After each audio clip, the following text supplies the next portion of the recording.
চলেন, আমি ready. Ready মানে এত সাজুগুজু কই যাস তুই? আচ্ছা তুই কি বেড়া দেখাতে যাইতেছস?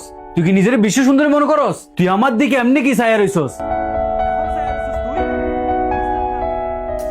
ফাবিয়া, তুমি সবসময় কাজল বলবা, কারণ প্রেয়সীদের সবসময় কাজলে মান।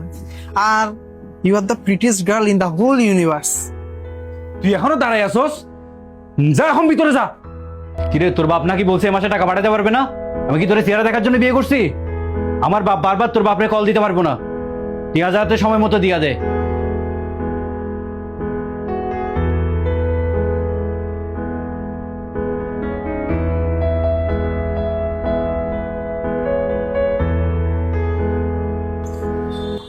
তোমার এই গিফটে তো আমি অনেক খুশি। বলো তোমাকে রিটার্ন গিফট হিসেবে কি দিব? জায়গা নাকি জমি নাকি 10 লাখ টাকা? আমার জীবনের সবচেয়ে বড় গিফট তো তুমি।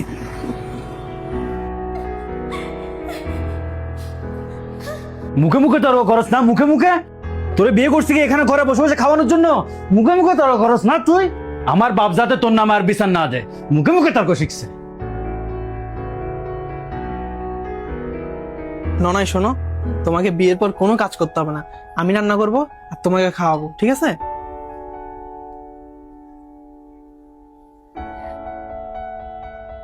আব্বু প্লিজ প্লিজ তুমি ওকে আর আমাকে একবার চান্স দাও। ও আমাকে অনেক ভালোবাসে, আমি ওকে অনেক ভালোবাসি। আমি ওকে ছেড়ে একটু থাকতে পারবো না। ও সবকিছু একটা না একটা সেটেল করে নিবে। এখন হয়তো বেকার, ও সবকিছু ছেড়ে ও যেরকম যেভাবে থাকুক না কেন আমি ওর সাথে অনেক হ্যাপি থাকবো। প্লিজ। ও কি আমার থেকেও তোকে বেশি ভালোবাসে?